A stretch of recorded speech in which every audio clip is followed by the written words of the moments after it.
سایہ کے دو حصے کیے، تمثیل میں اس سایہ کے دو حصے کیے، آدھے سے حسن بنی آدھے سے حسین، آدھے سے حسن بنی آدھے سے حسین۔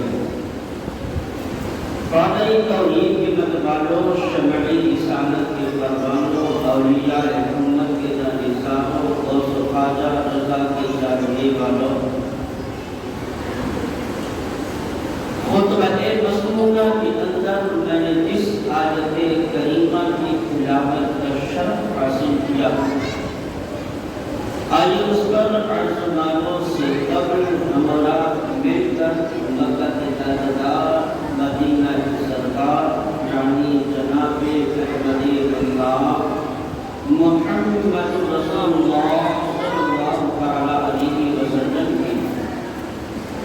بیچس منام میں درود پاک کا ہدیہ پیش کر پڑھنے کا آغاز کیجئے۔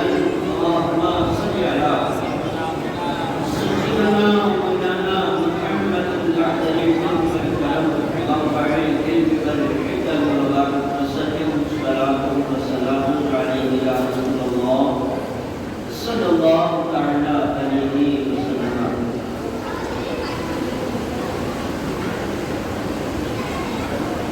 اللہ تبارک و تعالی قرآن عظیم میں ارشاد فرماتا ہے قل لا اسألکم علیہ اجرا الا الموفقۃ بالقربى، اگر وہ فرما دو میں تم سے اس پر کچھ اجر طلب نہیں کرتا، سو اس بات کی کہ تم میری اہل قرابت سے محبت کرو۔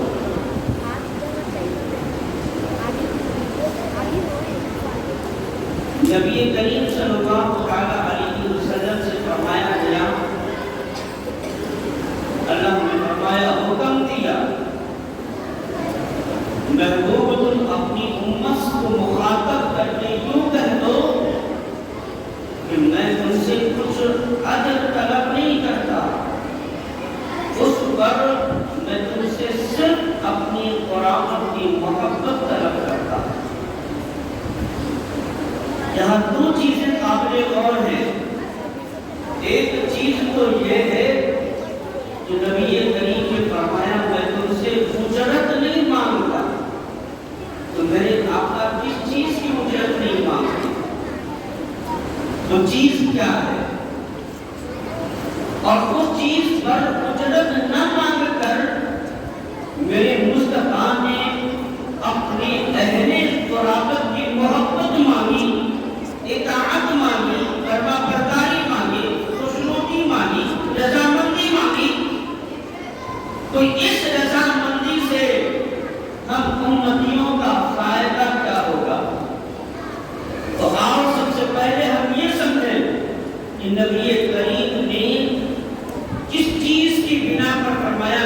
کہ میں تم سے اجرت نہیں مانگتا، میں تم سے صرف اپنی اہل کی محبت مانگتا۔ فرمایا گیا کہ جب نبی کریم صلی اللہ علیہ وسلم کو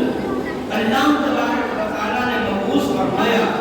تو اللہ تبارک و تعالی نے قرآن عظیم کے اندر یہ بھی فرمایا کہ محبوب ہم نے تجھے اس میں اندر بھیج کر ان کے اوپر میں نے احسان کیا ہے۔ تو گویا نبی کریم صلی اللہ علیہ وسلم کو